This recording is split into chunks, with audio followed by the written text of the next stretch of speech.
तो dear student, इस video में हम देखेंगे what are the energy consideration in motional EMF. कि जो मोशनल ईएमएफ है उसके साथ जो आपका एनर्जी कंसीडरेशन होगा कि कौन सी एनर्जी जो है, एनर्जी कंसीडरेशन का मतलब कि इसमें कौन सी एनर्जी जो है किस फॉर्म में चेंज होती है, वो हम इसमें स्टडी करेंगे। लास्ट वाले वीडियो में हमने मोशनल ईएमएफ के बारे में स्टडी किया था कि मैग्नेटिक फील्ड के अंदर जब भी हम किसी कंडक्टर को मूव कराते हैं तो कंडक्टर को मूव कराने से उसमें एक मोशनल ईएमएफ इंड्यूस हो जाता है और उसकी वैल्यू जो होती है BLV के बराबर होती है। यानी कि जो इंड्यूस ईएमएफ है उसकी वैल्यू जो होगी वो BLV के बराबर होगी। ठीक है, तो अब हम देखेंगे इसकी एनर्जी कंसीडरेशन के बारे में हम पढ़ेंगे। तो एनर्जी कंसीडरेशन में हम देखेंगे कि during the process of motional EMF which energy is transform into which type of energy. तो कौन सी एनर्जी जो है किस टाइप की एनर्जी में कन्वर्ट होती है वो हम इसमें देखेंगे। We have proved in the above that when a conductor, कि जब भी कोई कंडक्टर जिसकी लेंथ L है उसको आप वेलोसिटी V से मूव करा रहे हो इन अ मैग्नेटिक फील्ड P, ठीक है, तो जो उसमें इंड्यूस्ड ईएमएफ प्रोड्यूस होता है वो किसके बराबर होता है, BLV के बराबर। ये हमने लास्ट वीडियो में पढ़ा है। तो उसमें जो इंड्यूस्ड ईएमएफ प्रोड्यूस होगा वो BLV के बराबर होगा।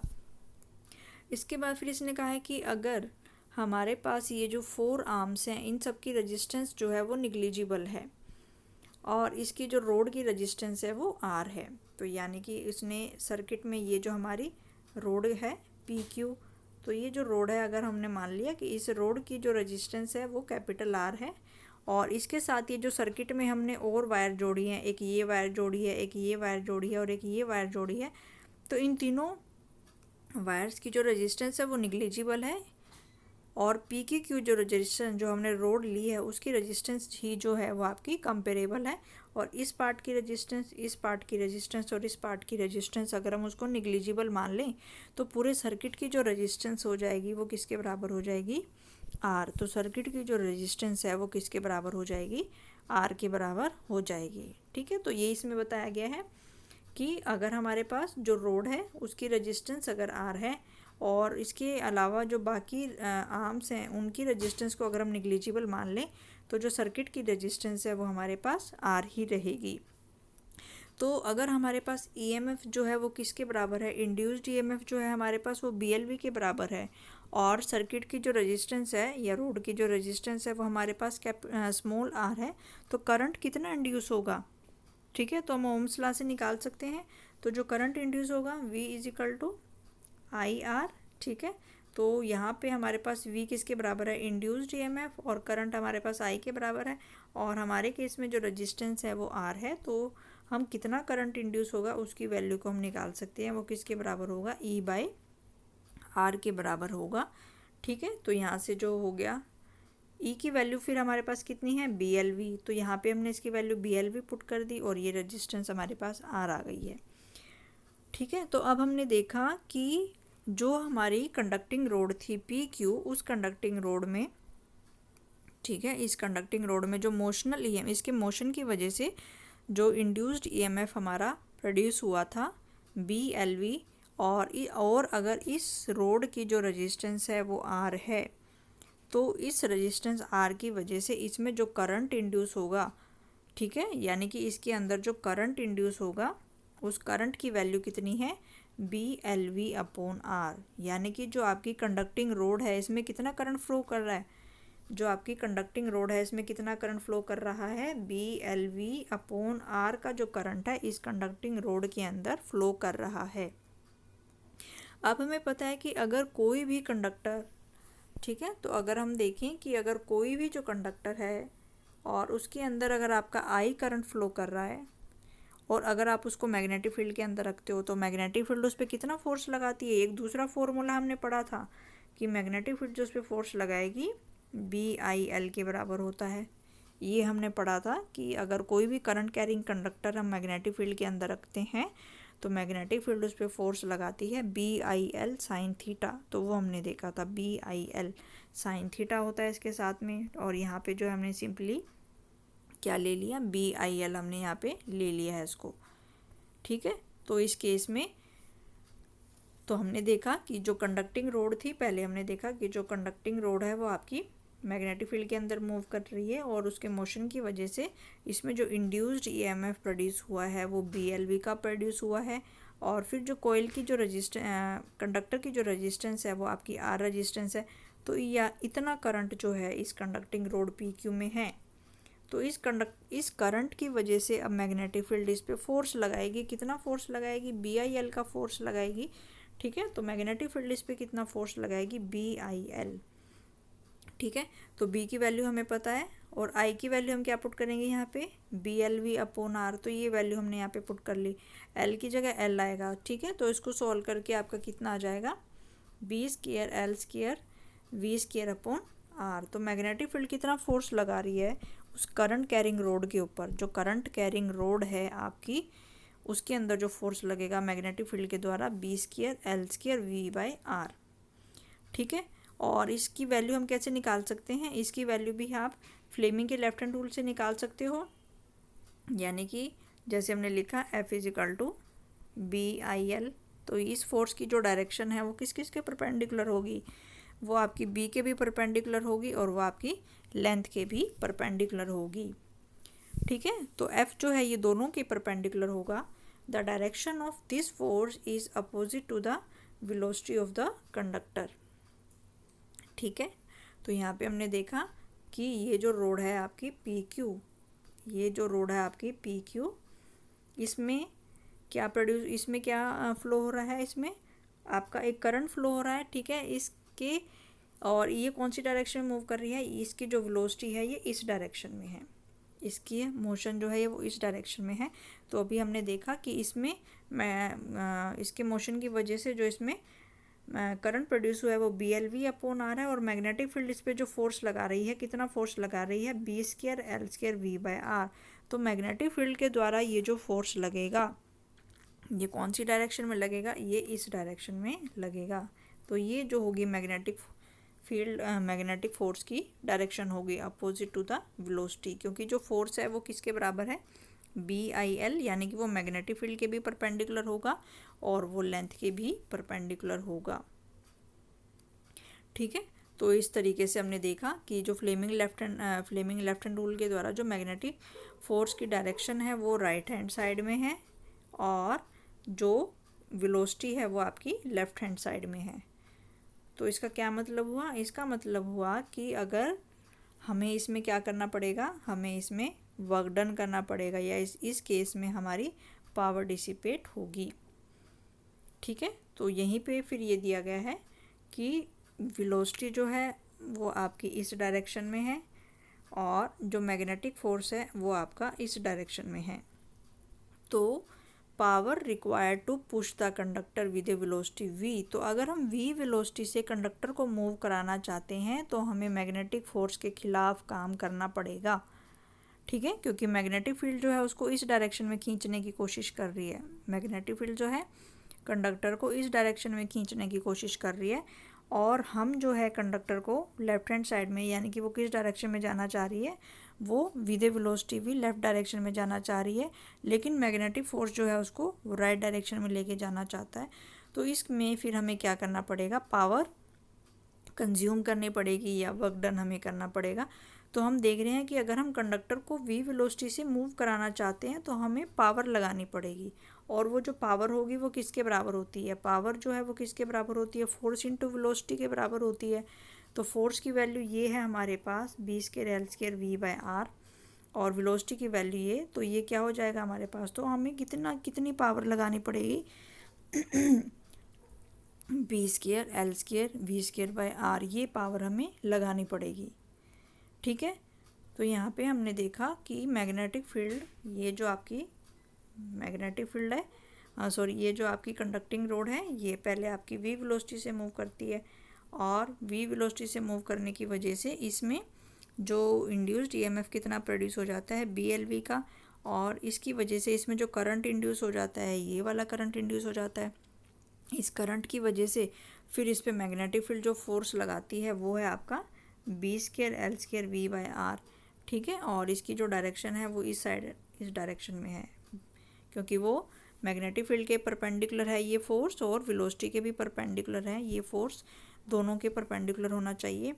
ठीक है, तो इसका मतलब कि जो मैग्नेटिक फील्ड है ये कंडक्टिंग रोड को राइट डायरेक्शन में खींचने की कोशिश कर रही है। और अगर हम कंडक्टर को v वेलोसिटी से मूव कराना चाहते हैं तो हमें क्या करना पड़ेगा, हमें पावर लगानी पड़ेगी। और पावर जो होगी, क्योंकि दोनों अपोजिट डायरेक्शन में है, तो पावर जो होगी वो किसके बराबर होती है, फोर्स इंटू वेलोसिटी के। और दोनों की वैल्यू हम पुट कर देंगे, फोर्स की ये वाली वैल्यू पुट करें तो इतना आएगा। तो यानी कि इतनी पावर हमें जो है वो कंडक्टर को मूव कराने के लिए लगानी पड़ेगी, B square L square V square by R, क्योंकि ये मैग्नेटिक फोर्स उसको राइट डायरेक्शन में खींचने की कोशिश कर रहा है। तो अगर हम v वेलोसिटी से कंडक्टर को मूव कराना चाहते हैं तो उसको मूव कराने के लिए हमें इतनी पावर जो है वो लगानी पड़ेगी।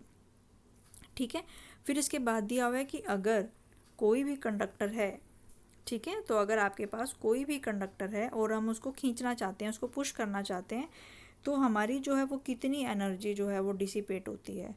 तो हमें पता है कि जो पावर होती है वो किसके बराबर होती है, power is equal to rate of doing work होता है, power is equal to W/T होता है। Power is the rate of doing work, यानी कि हम पर सेकंड कितना काम कर रहे हैं। तो जो वर्क डन होता है इसी को हम क्या लिख देते हैं, इट इज़ द एनर्जी पर सेकंड। तो जो हमारी पावर होती है इसको हम और क्या कह सकते हैं, पावर का दूसरा नाम हो गया एनर्जी डिसिपेटेड पर सेकंड। तो पावर को फिर हम क्या लिख सकते हैं, पावर को हम क्या लिख सकते हैं, क्योंकि ये एनर्जी अपॉन टाइम होती है, क्योंकि ये आपकी एनर्जी अपॉन टाइम होती है, या रेट ऑफ डूइंग वर्क होती है। W/T को हम एनर्जी बाय टाइम भी लिख सकते हैं। तो इसको हम क्या लिख सकते हैं, it is the mechanical energy dissipated पर सेकंड। कितनी मैकेनिकल एनर्जी जो है वो आपकी डिसिपेट हो रही है, तो इसको हम लिख सकते हैं एनर्जी डिसिपेटेड पर सेकंड। टाइम को अगर हम सेकंड में ले लें तो इसको हम लिखेंगे एनर्जी डिसिपेटेड पर सेकंड। ठीक है, तो कंडक्टर की जो एनर्जी डिसिपेटेड पर सेकंड कितनी होगी उसको भी हम पावर से P से डिनोट करते हैं। तो यहाँ से जो P हो, और वो जो एनर्जी डिसिपेटेड पर सेकंड होती है उसको, उसका जो फॉर्मूला होता है उसको हम कैसे निकालते हैं, I/R से। जो एनर्जी डिसिपेटेड होती है उसको हम कैसे निकालते हैं, I/R से। I जो है वो करंट है और R जो है वो कंडक्टर की रेजिस्टेंस है। तो उसमें कितनी मैकेनिकल एनर्जी पर सेकंड जो है वो डिसिपेट होगी। तो अगर हम इस फॉर्मूले से निकालें तो यहाँ पे हमने I की वैल्यू पुट कर दी और ये रेजिस्टेंस की वैल्यू है, तो दोनों को मल्टीप्लाई किया तो इतना आया। तो हमने देखा कि दोनों इक्वेशन से जो रिजल्ट आ रहा है वो सेम आ रहा है। यानी कि अगर हम मैग्नेटिक फील्ड के अंदर, अगर हम यहाँ से देखें, अगर हम मैग्नेटिक फील्ड के अंदर कंडक्टर को मूव कराना चाहते हैं तो हमें मैग्नेटिक फोर्स के खिलाफ काम करना पड़ेगा। यानी कि हमें कितनी पावर लगानी पड़ेगी, हमें इतनी पावर लगानी पड़ेगी। और अगर किसी भी कंडक्टर के अंदर अगर आपका I करंट है तो उसमें कितनी एनर्जी डिसिपेटेड होगी पर सेकंड, वो हम कौन से फॉर्मूले से निकालते हैं, I/R वाले फॉर्मूले से निकालते हैं। तो हमने देखा दोनों इक्वेशन से जो रिजल्ट है वो क्या आ रहा है, सेम आ रहा है, which is the same as the power डिसी पुश द कंडक्टर। तो कंडक्टर को मूव कराने के लिए हमें जितनी पावर लगानी पड़ेगी वो किसके बराबर आ रहा है, कि कंडक्टर को मूव कराने से कितनी पावर डिसिपेट हो रही है, पर सेकंड कितनी एनर्जी जो है वो डिसिपेट हो रही है। यानी कि कंडक्टर को मूव कराने के लिए हमें कितनी पावर लगानी पड़ेगी, उसका फॉर्मूला किसके बराबर आ रहा है, कि कंडक्टर को मूव कराने से जो एनर्जी डिसिपेट होगी आपकी पर सेकंड वो उसके बराबर हो रहा है। तो इसका मतलब क्या है, फिर यही इसमें एनर्जी कंसिडरेशन है। ठीक है, तो ये इसका एनर्जी कंसिडरेशन है। Hence mechanical energy required to move the conductor PQ is converted into the electrical energy first and then induced EMF and then to the thermal energy। इसका मतलब अभी हमने देखा कि PQ कंडक्टर को मैग्नेटिक फील्ड के अंदर मूव कराने के लिए हमें पावर लगानी पड़ेगी, यानी कि हमें वर्क डन करना पड़ेगा। और वही वर्क डन, उसी को ही हम क्या कहते हैं, अगर कोई भी, क्योंकि हमने देखा कि ये जो इसमें कंडक्टर में अगर हम इसको v वेलोसिटी से मूव कराना चाहते हैं तो मैग्नेटिक फील्ड जो इस पर फोर्स लगाएगी वो इस डायरेक्शन में फोर्स है, करंट इंड्यूस होने की वजह से। तो मैग्नेटिक फील्ड इसको राइट साइड में खींचना चाहती है, लेकिन अगर हम इसको v वेलोसिटी से लेफ्ट डायरेक्शन में मूव कराना चाहते हैं तो हमें क्या करना पड़ेगा, हमें पावर लगानी पड़ेगी, यानी कि हमें वर्क डन करना पड़ेगा। ठीक है, और वही वर्क डन क्या कहलाएगा, मैकेनिकल एनर्जी। ठीक है। तो वर्क डन को ही हम क्या कहते हैं, अगर कोई भी चीज़ अगर हमें करनी पड़ती है तो उसको हम क्या कहते हैं, मैकेनिकल एनर्जी। तो इस केस में हम कह रहे हैं कि पहले तो जो आपकी मैकेनिकल एनर्जी है वो किस में कन्वर्ट हो जाती है, क्योंकि इसके मोशन की वजह से फिर ये किस में कन्वर्ट हो जाती है, इंड्यूस्ड ईएमएफ में। तो जो इंड्यूस्ड ईएमएफ है वो क्या चीज़ है, वो आपकी इलेक्ट्रिकल एनर्जी है। इंड्यूस्ड ईएमएफ डेवलप होगा और इंड्यूस्ड ईएमएफ से आपका करंट प्रोड्यूस होगा, तो वो करंट जो है वो आपकी इलेक्ट्रिकल एनर्जी होती है। ठीक है। तो यही इसमें बताया गया है कि कंडक्टर को मूव कराने के लिए पावर लगानी पड़ेगी, यानी कि कंडक्टर को हमें वर्क डन करना पड़ेगा, और वही वर्क डन जो है उसी को ही हम क्या कहते हैं, मैकेनिकल एनर्जी कहते हैं। और मैकेनिकल एनर्जी से फिर ईएमएफ इंड्यूस होता है, यानी कि हमने देखा था कि एक एंड जो है ये पॉजिटिव बन जाता है और एक एंड ये नेगेटिव हो जाता है, और इसी से ही ईएमएफ इंड्यूस हुआ और इसी से ही आपका करंट प्रोड्यूस होता है। यानी कि जो मैकेनिकल एनर्जी है वो किस में कन्वर्ट हो जाती है, इलेक्ट्रिकल एनर्जी में। उसके बाद फिर वो थर्मल एनर्जी में कन्वर्ट हो जाती है, यानी कि करंट इंड्यूस होगा तो उसमें कितना एनर्जी लॉस होगा, I²R का एनर्जी लॉस होगा इसमें। ठीक है।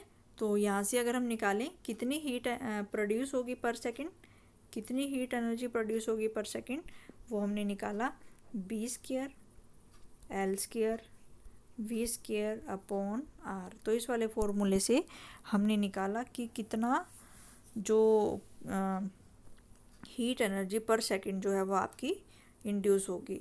तो note that magnetic force do not do any work.